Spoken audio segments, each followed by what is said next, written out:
Au cas où on avait des doutes sur notre niveau et qu'on pensait qu'on pouvait jouer le haut de tableau, ben au moins on a des réponses.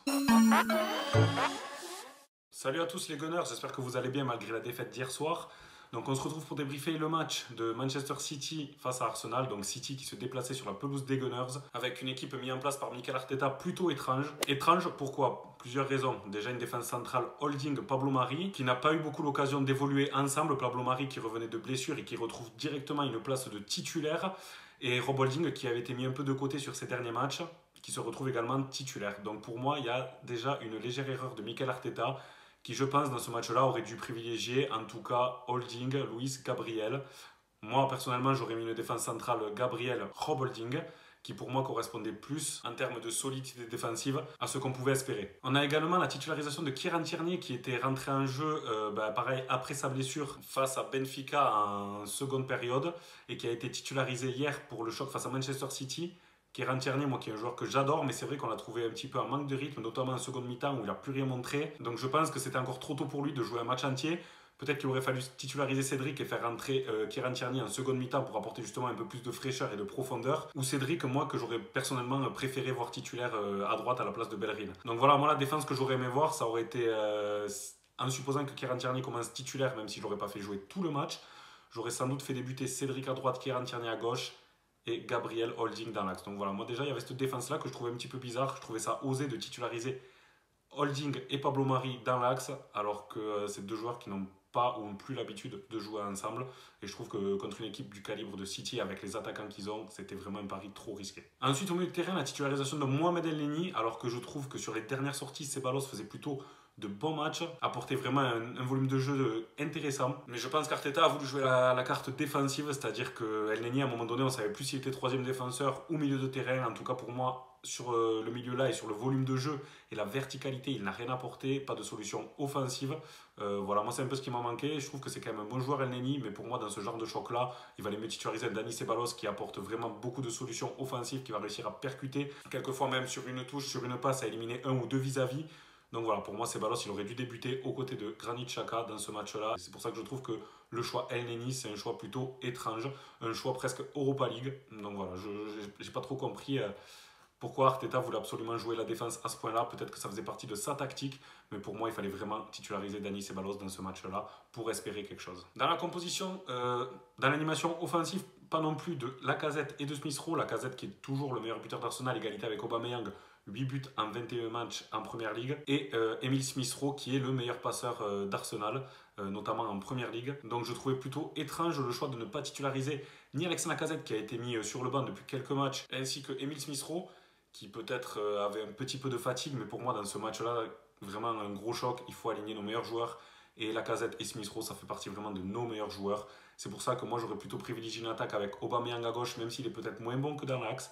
Mais en tout cas, je l'aurais associé comme ça avec Lacazette, Smith Rowe et Saka, parce que pour moi c'est vraiment la meilleure attaque qu'on peut mettre aujourd'hui sur le papier Arsenal, avec en soutien dans les remplaçants Nicolas Pepe qui peut rentrer, Martin Odegaard également qui peut rentrer, des joueurs qui nous permettent en rentrant de remodeler un peu l'attaque et de s'adapter à l'animation défensive adverse. Donc voilà, pour moi, j'ai été un petit peu déçu de la composition d'équipe mise en place par Arteta, car pour moi, c'était pas celle qui correspondait le mieux au jeu de City. J'ai trouvé que c'était une tactique un petit peu craintive, un petit peu friable, un peu trop défensive pour moi à mon goût.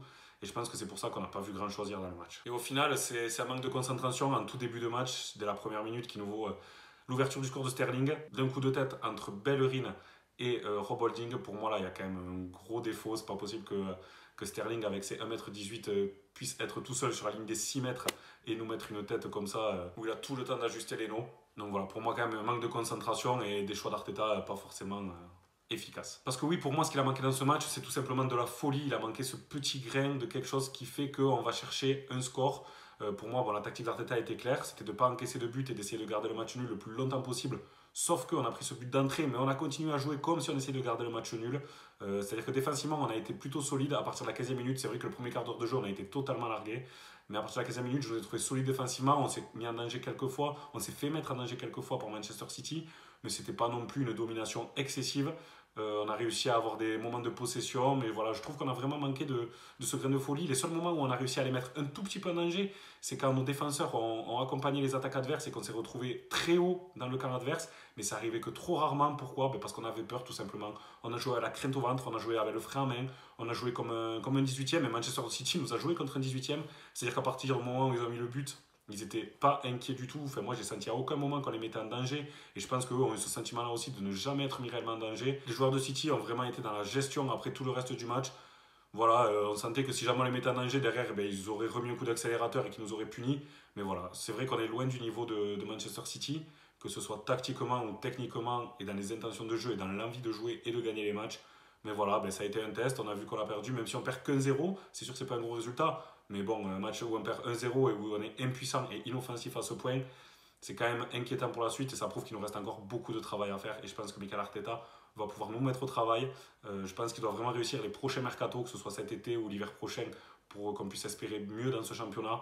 En tout cas, il y a un début de travail qui est fait. C'est vrai qu'on est plus solide tactiquement. C'est vrai que c'est le genre de match qu'on aurait pu perdre il y a quelques temps, 3, 4, 5-0, en se déconcentrant et en se laissant aller totalement après ce premier but encaissé dès le début du match. Mais voilà, il y a du travail à faire.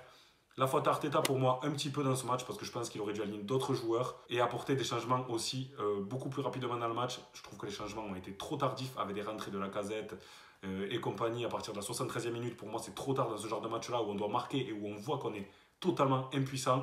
Donc voilà, pour moi Arteta déjà une composition d'équipe un petit peu étrange et des changements beaucoup trop tardifs. Donc Arteta un petit peu fautif, même si on a pu le voir, Wenger, Emery, Ljungberg, Arteta, c'est pas que l'entraîneur qui fait gagner des matchs, il faut aussi que les joueurs aient l'envie, la niaque. Mais voilà, bref, il y a un travail à faire, il y a un mercato à réussir. Maintenant, notre seul espoir d'atteindre quelque chose, c'est de gagner l'Europa League. Parce que pour faire un petit point au classement, l'Arsenal est après ce match toujours 10e. Donc les places européennes sont très très loin. Donc si on veut espérer quelque chose, ça passera obligatoirement par une victoire en Europa League, qui sera très dur à aller chercher parce qu'il y a encore de très bonnes équipes qui sont en jeu. Mais voilà, notre salut pourra venir de là et notre qualification en Ligue des Champions et tout ce que ça implique financièrement, humainement et en termes d'attractivité. Pour moi, c'est vraiment indispensable qu'aujourd'hui, on arrive à remporter cette Europa League. Sinon, ça serait une saison totalement ratée pour Mikel Arteta et ses hommes. Et je pense que cette victoire en Europa League pourra permettre de poser les germes de nouvel essor, de nouvel espoir et d'un Arsenal qui pourrait retrouver un peu plus sa gloire d'antan. Donc voilà, le prochain match, c'est le match d'Europa League justement contre Benfica. Donc Benfica qui se déplacera sur notre pelouse à l'Emirates Stadium. Donc en termes de pronostic, après le match nul à l'aller, un partout, où on a un petit peu l'avantage puisqu'on a mis ce but à l'extérieur et que 0-0 suffirait à nous qualifier à la maison.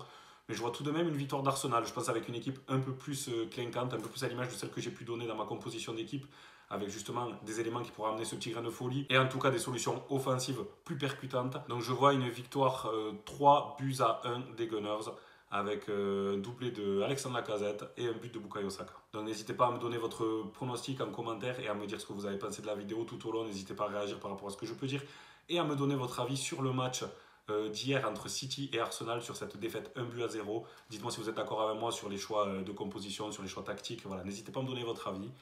Et on arrive à la fin de cette vidéo, donc je voulais juste vous remercier encore une fois d'être de plus en plus nombreux à nous suivre sur nos différents réseaux et à vous abonner de plus en plus sur YouTube. Ça nous fait énormément plaisir. Donc n'hésitez pas à vous abonner si ce n'est pas déjà le cas.